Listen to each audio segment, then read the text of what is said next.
As expected, Capcom blew us all away with yet another brand new trailer at the State of Play earlier today, and while we didn't get a public demo like all of us were hoping for, we did get a ton of new footage that confirms a lot of details and theories that us fans have been noticing over the last few months of marketing. But believe it or not, we actually got even more questions than ever before, as Capcom revealed a lot of new information to us, to the point where we're finally getting the full picture of what's actually happening in Requiem. So as always, with every new RE9 trailer that drops, your boy will once again be breaking down the trailer as I give you guys every single detail that you might have missed in Requiem's 4th official trailer. Before that though, there's a few things I want to touch on. First off, as we get closer to the release of this game, more and more of the footage that I'm breaking down is getting closer and closer to spoiler territory. And while most of the things I'll be talking about will be pure speculation, there may be some things that you might want to find out on your own versus me potentially giving something away, even if it's just a theory based on what I'm seeing. So yeah, keep that in mind before watching this video. But with all that out of the way, let's jump straight into every single major detail you missed in the 4th Resident Evil Requiem trailer.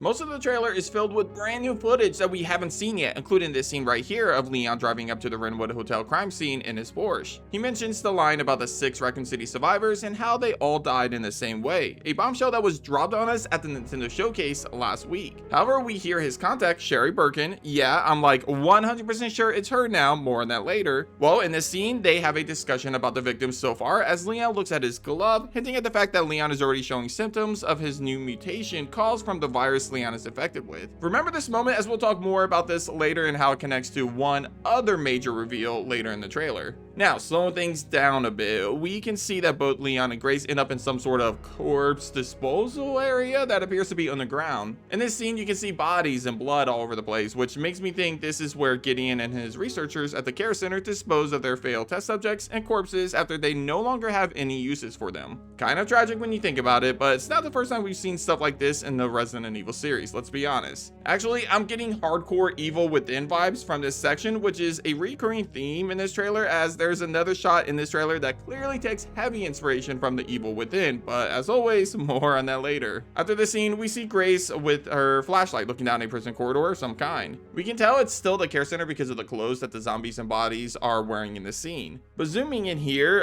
this zombie's corpse has his arms ripped off here, and I kind of wonder what caused this. Maybe the stalker enemy, or maybe Leon when he came through here at a different point, because obviously we're playing as Grace right now. Or maybe the mutation from the Elpis virus or whatever's causing this virus, because I don't think this is the Raccoon City syndrome, which we'll talk more about that later. But whatever the case is, something ripped this guy's arms off, and I'm really interested as to what caused this. Moving on, we get some new dialogue between Leon and Sherry, including Leon asking her about Elpis and if she found anything on it. Thinking back to previous theories of mine, I thought Leon might have known what Elpis was before the events of Requiem. However, the fact that he's asking Sherry to look into it, it appears that he doesn't know anything about Elpis or even its existence until he sees information on it while investigating Gideon's computer. After this, we get probably the biggest piece of information dropped in regards to the plot of the game. While Sherry is hacking into the Department of Defense's private files, she finds a report on something called Raccoon City syndrome. There's so much to talk about with this single file, so bear with me here. First off, the fact that it's a file that the United States government has access to confirms that the US, specifically the Department of Defense, was aware of Gideon's research in that center and that they allowed him to continue his experiments. And in fact, the file itself literally has the Rhodes Hill Care Center name in the top right hand corner, confirming the conspiracy that we were all speculating about already. This also directly ties to Grace's superior, Nathan Dempsey, confirming that the dude clearly set her up. I mean, first he sends an analyst, Grace, to the scene of a crime alone. Then Grace is never reported as missing, confirmed by Leon's reaction when they first meet in the care center. And now you're telling me that the DOD is aware of Gideon's experiments at Rhodes Hill, the branch that the FBI and the DSO report to directly? Yeah, not looking good for Dempsey now, is it? Whatever, back to the file. The Raccoon City syndrome goes into detail about a new T-virus mutation. See, a majority of the survivors of Raccoon City were infected with the T-virus, whether we saw it happen or not. As to why they didn't become zombies, well, this goes back to something we've actually seen confirmed in the classic trilogy. Apparently 10% of the population are immune to the T-virus. This is how Capcom sort of writes off the protagonist of not becoming infected when they are bit by a zombie in the gameplay section of the games. And considering the fact that the T-virus was spread through the water supply in Raccoon City, it's fair to assume that just about every single resident of the city was infected with it. As for how they were immune, this is probably because certain antibodies within the 10% of the population of Raccoon City made them immune to the T-virus. However, this file outlines a mutation that occurs over time caused by the T-virus that eventually the hosts carrying the antibodies are no longer immune from it. This new mutation, according to this file, is called the Raccoon City syndrome. Apparently, this mutation remains dormant inside of the host for long periods of time, and over this time, it mutates into something that is no longer dormant, giving us the black mole-like infection we see on Leon and other Raccoon City survivors. Clearly, Leon's immunity to the T-virus is no longer dormant, hence why he's teaming up with Sherry to find out how to save himself from this new strand. Going back to something in previous breakdowns of mine, this is probably what Gideon was referring to when he said that both him and Leon had Umbrella's curse. This also confirms that Gideon is clearly dealing with the same thing that Leon is, although Gideon probably experimented on himself a few more times, which is why he's changing into something completely different and something more snake-like, if you know what I mean.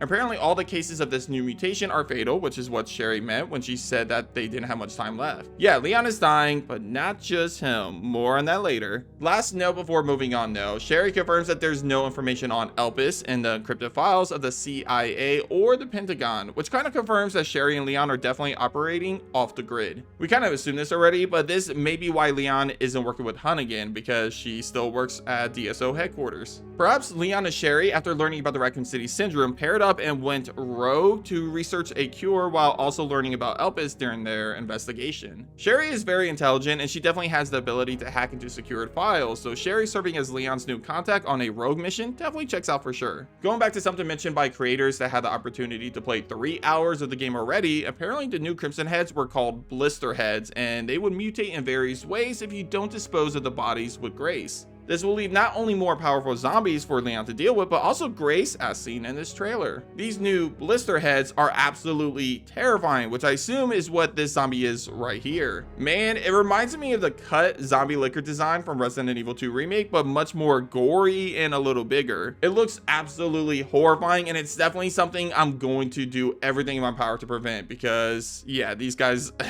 look terrifying. Also, this zombie design right here, it just gives me nightmares. I just wanted to say that real quick. Moving on, we see Gideon calling someone, probably Leon, an ignorant fool, before we see Leon removing his glove while Sherry says we're running out of time, revealing his infection and how it's spreading all over. Again, thanks to that file earlier, we now know that Leon isn't infected with a new virus or Elpis or anything like that, but rather the T-virus inside of him is mutating and his antibodies are no longer fighting it, creating the black marks on him and slowly killing him. And again, I want to say this one more time, remember this glove thing because it's important later on. Now fast forward to a couple different scenes and we see Leon driving his Porsche as a bunch of crows fly around his car as he approaches Raccoon City. Speaking of the drive to Raccoon City, we get an Easter egg just before entering the city as we see the gas station where Leon and Claire met, complete with Leon's Jeep still parked there. I also tried looking everywhere for Claire's motorcycle, but no luck on that unfortunately. Let me know if you guys see it anywhere. Anyways, during these scenes, we hear Sherry mention a team that's located a person of interest and that they are a former T-virus researcher. Now there's a few things to note about this statement. First off, for some reason, I don't think she's referring to Gideon. I feel like this might be a different researcher that was last seen in the ruins of Raccoon City doing some sort of research on a new vaccine to the new mutation caused by the T-virus. Personally, I believe this is the real reason why Leon and Grace heads to Raccoon City. And the last thing I want to mention about this team finding a new researcher, well, what team is she talking about? Is it the BSAA? Is it like some sort of team that they put together to kind of find the solution to this mutation? I want to know more about this. I think this might be like some kind of rogue squad that Sherry and Leon put together to try to combat this mutation, because think about it, there's a lot of important characters in the Resident Evil franchise that are connected to the T-virus in Raccoon City. People like Claire Redfield, Jill Valentine. These are characters that other people are connected to, like Chris Redfield, and he's probably going to want to get involved and try to figure out how to save his sister and his good friend Jill Valentine. So yeah, I'm really curious as to what is this team that Sherry's referring to, and I feel like it's some kind of rogue squad, some kind of rogue unit that has pulled together their resources to find a cure to this mutation. Even if they don't appear in the game, I feel like they're working together to research information in regards to this mutation and a vaccine for it. Fast forward a bit and we get a scene of Gideon saying something rather interesting. Play the clip. Because my master made you who you are. Well, looks like we finally get confirmation of exactly what a lot of us were thinking since Gideon was first revealed. He's not the main villain of the game. Surprise, surprise. Considering the fact that he brings up a master and that Grace was made the person she is today because of his master, confirms that Gideon is clearly working for someone. And yeah, I don't think I have to say it again, as returning viewers of the channel already know what I'm thinking here. Oswald E. Spencer. Without revisiting that whole theory again and how I'm feeling more confident than ever before with that theory, I want to take a different approach with Gideon's words to Grace. He said, his master made you who you are. Interesting choice of words, don't you think? I've been saying this for ages now, but I don't think Grace is Alyssa's biological daughter. In fact, I think she's a test tube baby that was created by Umbrella and a team of researchers led by Gideon and whoever Gideon's master is. This is a theory that I've been sticking with forever, and I even went as far as believing that Leon, while not aware of who she is right away, was responsible for saving her as a child, which led to Alyssa adopting her and hiding her away from Umbrella and the US government. However, I don't think Grace was the only test tube baby created by this team. She was just the only successful creation that bonded with Elpis. Now, this brings me to two other characters I think are similar to Grace, who were genetically created in a similar way, although not as successful as Grace. The little girl that we see in the next scene and the hag stalker enemy. There's a lot of comparisons that can be made between all three of these characters. Their hair, all which are extremely similar to each other. The glow in their eyes, especially between the little girl and the hag. Even the lab gown that the hag and the little girl wears are extremely similar, which honestly scares the living hell out of me because it makes me think that eventually this little girl could potentially change into a monster similar to the hag, and that I'm definitely not ready for. I can't handle that, guys. Please don't do that to us, Capcom. On the note of the little girl, there's so much to talk about with her. First off, her name is Emily, and we know this thanks to the character profile for her on the official Resident Evil Requiem website. Also, obviously we assumed this already, but the website confirms that Grace finds her somewhere inside of the care center. The girl appears to be blind or have similar eyes to the hag, making me think that she's eventually going to mutate into the hag. Now, I don't think this is the same hag in the demo that Leon shoots because the scene here appears to be after Grace's operation. However, I just can't help but get the feeling that she's bound to turn into something similar to the hag before we leave the care center as Leon and Grace. And again, I'm definitely not ready for that, guys. Before moving away from her though, it's worth noting that we now know who the kid's book belongs to from the demo, as Emily, the little girl, has a copy of the book right next to her in her cell. However, that book we found is in this section where the hag stalker enemy is roaming around, which to me confirms that this monster is a mutation from a different version of Emily before she became the monster that she is in the demo. Yeah, again, that's going to be heartbreaking if Emily suffers from the same fate as this hag, and I really think she will, to be honest with you guys. I'm so terrified that she will. I don't know why I believe this, but I believe that Emily is fucked. Moving ahead some, we see some gameplay in the streets just outside of Renwood Hotel where an outbreak has occurred, and man, I gotta say, I love everything I'm seeing in this scene right here. First off, I love how intense it is, even if this does kind of remind me of Resident Evil 6 scene in China with Leon and Helena. However, what I really like about this section is how dynamic it is. In this sequence, Leon can attack zombies that are attacking citizens. If he does, he saves them. If he doesn't get to them in time, they infect them and they become zombies as well, increasing the number of enemies in the area. This is such a cool and dynamic feature that I really hope we get to see in other sections of the game. This next scene confirms that not only Leon will encounter the blister heads, but Grace too. However, it also confirms that the injectors that she can craft can be used on these blister heads as well, allowing you to stealth kill the blister heads. We then go back to the corpse disposal area in which Grace and Leon are talking about something in which Grace says she's coming with him. Two things here. One, I feel like this corpse disposal area is at the end of the Rhodes Hill Care Center section, and it's the last area before they escape, since she's talking about going with him to their next destination. The second thing that I think this scene confirms, and it's not something that should surprise us, but I think this scene confirms that Grace does go with Leon to Raccoon City. I think in this moment she's building her resolve to see this thing through and help Leon with his mission in finding a cure to the Raccoon City syndrome thing that he's looking for. Now, to go one step farther with this, I think this part will break your hearts a little bit, but I think the reason why Grace is so determined now versus the shy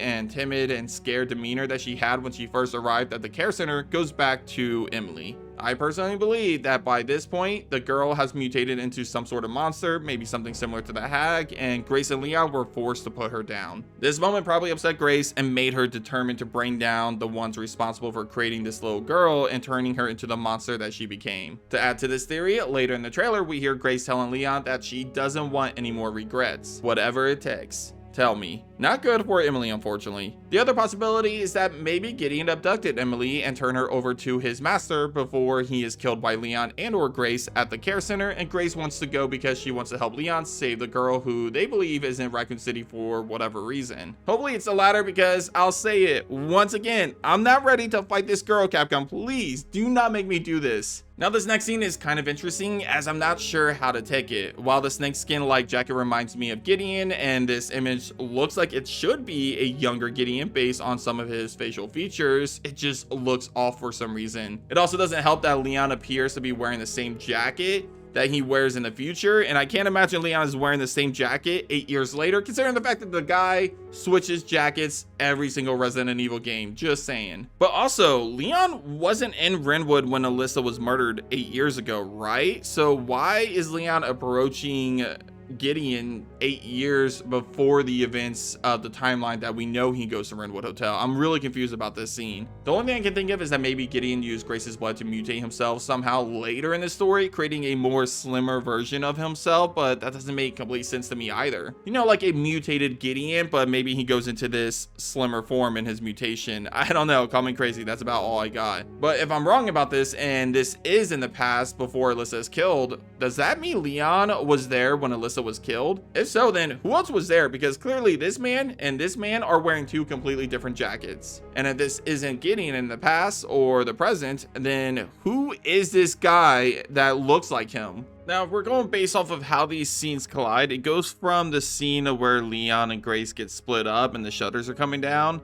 and then we see Leon's pointing his flashlight towards this figure of Gideon. So I'm assuming that's where this scene is located at. But it's just weird that Gideon now has this white jacket on him instead of the black jacket. Again, I think Gideon might have mutated into something different in between the time that Grace interacted with him and to Leon interacting with him right here. Again, let me know your thoughts on this, because I'm really honestly confused about this whole sequence and why Gideon has a completely different look to him. Now, following this encounter, we get a bunch of fuzzy scenes throughout the trailer, most of which seems to be pointing towards a new secret Umbrella lab built under the ruins of Raccoon City. Now, the first thing I want to take a look at is this one right here with the 3 different surgeons standing around an operating table. Now, immediately, I went back to the scene that we saw in the very first trailer of 3 different men standing over Grace, potentially, with the whole like fuzzy interaction between her and these 3 individuals. Now, my first assumption was that maybe these were the surgeons that worked on Grace before she woke up in the care center, which is why she has all those bandages all over her chest. However, a more nefarious thought came to me. This scene kind of reminds me of the creation of Nemesis from Resident Evil 3 Remake, and while I don't think this is Umbrella creating a new BOW, I am wondering if this is the creation of something else. Like maybe this is somehow the creation of Grace? Like maybe after she's kidnapped by Gideon, she dreams about when she was first created, and this scene here is actually a flashback of that time, and she completely forgot about it until recently. Kind of fucked up, but not gonna lie, it does kind of add up and kind of answers a lot of questions that we have right now. This would mean that Grace was actually created inside of a secret Umbrella lab, and maybe Alyssa or Leon or a group of some kind, leaning towards the latter because of another scene later in the trailer, but whoever saved Grace from this lab gives her to Alyssa to adopt and hide her from the government and the remnants of Umbrella. Now, to kind of add more onto this theory, more of these scenes that appear to be flashbacks show us a scientist hidden from view by these little children, all of which look very similar to each other. Maybe they were all created like Grace, but out of all these test tube babies, Grace was the most successful creation that bonded with Elpis unlike the rest. We also see some sort of squad infiltrate the Umbrella lab, who in my opinion look like the BSAA soldiers. So this is what I'm thinking with this entire flashback montage. At some point, Grace's memories will come back to her in the form of a flashback sequence. In this flashback, we learned that Grace was genetically created using Project Elpis along with a lot of other children. However, Grace was the only success compared to every other creation. They were all created by an Umbrella research team that was led by this mysterious man who I think will be someone we know. Whether that's Brendan Bailey, Oswald E. Spencer, you know who I'm rooting for, or even Wesker, since this project seems vaguely familiar to Project W, the experiment that led to the creation of Wesker. before. Regardless, I think there's definitely a secret hidden here with this man's identity, and I don't think this was Gideon, even though I do think Gideon was on the team that helped create Grace. But yeah, anyway, one day the BSAA gets a tip about a secret Umbrella lab in the ruins of Raccoon City. They infiltrate this lab and rescue Grace, the only test subject that hasn't mutated or begun to mutate. I doubt this was Chris's or Jill's unit, but it's not out of the realm of possibilities. Moving on, I think the BSAA decides to hide this information from Grace's existence from the reports because they learned about the United States' involvement with this project. Instead, they decide to entrust her to someone they trust that they know are against the government and Umbrella, Alyssa Ashcroft. They help create the identity for Grace Ashcroft so that Grace can hide from them all of those years before she is eventually found by Gideon and his team at Renwood Hotel 8 years prior to the events of most of the Requiem game. I think in between this time, Gideon and his team tried everything to recreate the success with Grace, which eventually led to the creation of the Hag Stalker enemy and Emily, the little girl that Grace finds inside of the care center. Whatever the case, that's all theory talk, and honestly, like I said, I'll probably make a whole other video for that later on, so stay tuned for that. Moving on, after the flashback montage, we get a lot more gameplay. First off, we see Leon inside of a church fighting enemies. Also, note this scene right here. Since this church is on fire and the enemies here remind us of the enemies we saw in the courtyard in an earlier trailer that we saw last week, I assume this is the building that we saw Grace trying to enter while Leon was sniping enemies in the last breakdown video I did.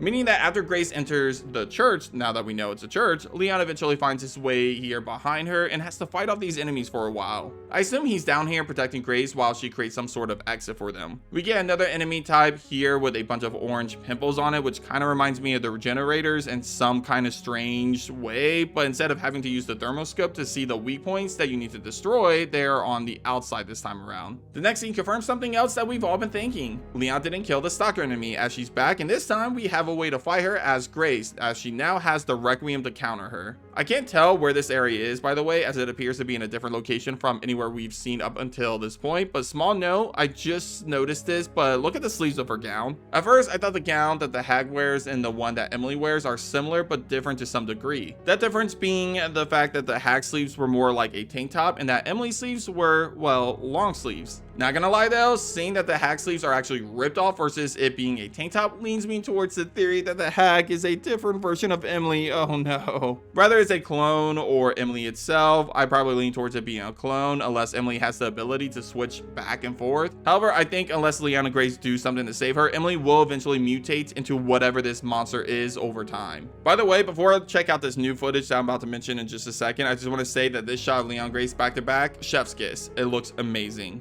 But yeah, immediately after the shot of Leon and Grace back to back, we see Leon pulling up to the ruins of Raccoon City. I don't think this is when he first arrives, by the way, because I don't see Grace, as I assume Grace came with him based on what we've seen in this trailer so far. So my guess is that he dropped her off somewhere to investigate something while he checked something else out. At the same time, we hear Sherry talking to Leon about how long it's been since he's been here. Again, sounding like Sherry since she personally knows Leon's connection to Raccoon City firsthand. Speaking of which, we actually see Leon's contact, and yeah, if we didn't already think it was Sherry, this scene pretty much screams Sherry Birkin now. The hairstyle, the outfit, and again her voice, 1000% this is Sherry Birkin. I will bet all the money in the world on this. However, I have some bad news for you Sherry Birkin fans. This new Raccoon City syndrome virus that has Leon infected, well, it doesn't look like Sherry is safe from it just because she has the G virus inside of her. Look at the keyboard in this scene and you'll see that Sherry's wearing black gloves, just like Leon. Sure, this could be a style choice for her, but honestly, wearing black gloves while working on a computer just seems a little off for me. More than likely, just like how Leon is wearing gloves to cover up his marks, I think Sherry has already started to show symptoms as well. Thankfully, it appears she might not be as far along as Leon is based on what we're seeing here in this scene and in the trailer so far, but I'm definitely a little concerned here. I'm getting the vibe that either Leon or Sherry will be killed off in this game from this virus at the end of the game. Like maybe they can only synthesize one vaccine fast enough to save one of them, and since they are so far along, only one of them can be saved right away. Knowing Leon, you know damn well he'll probably just give his life to save Sherry. Sorry, Leon fans. I mean, he's kind of already done it before, as he devoted his entire life to working for the US government to keep them from hurting Sherry all of those years while she was a kid. So to see Leon potentially sacrifice himself to save Sherry, fuck, that would be a full circle moment that quite honestly makes a lot of sense for his character. Then we get the money shot of the RBB front lobby, which literally gives me chills as Leon just stares at it. Never really much here that we haven't seen already before, but there are some Easter eggs. For example, the typewriter and inventory box from Resident Evil 2 Remake are clearly still here, but for the most part, it's almost identical to the original station, just, well, destroyed and ruined. Okay, but that's it for the newest trailer of Resident Evil Requiem. This trailer has answered a few questions that we had before, like about the little girl that was teased in previous trailers and who Leon's contact is. But it has also created a ton more questions for us to answer. There's so much in here, and honestly, this one trailer has motivated me to create a bunch of mini videos focusing on different elements of this trailer. Like about my theory in regard to the fate of Sherry and Leon, or rather Claire, Jill, and Ada. Are they infected as well? Or even about the Raccoon City syndrome mutation, something that I'll definitely have to make a whole video on later. Regardless, I'd love to know what you guys think about this trailer. Did it get you more hype for Requiem? Is there anything I missed? Also, before letting you guys go, I do want to give a quick warning. As I said already, this trailer kind of had some spoilers in it that you might have preferred to find out in the game itself on your own. On that note, I think we'll get one more trailer, the launch trailer, and I have a feeling the launch trailer will probably reveal a lot more things about the game's plot, including Raccoon City gameplay. So be warned before watching the next trailer, especially if you're trying to remain as oblivious to the game's plot as much as possible. Me, I'm a Resident Evil content creator, so it kind of comes with the territory, with the job, so you know damn well I'll still be breaking it down like always. Until then though, be sure to stay subscribed to the channel for more Resident Evil Requiem updates, and leave a like on today's video if you enjoyed it. But as always, I'll see you guys on the next episode of Nerd Space Games. Take care.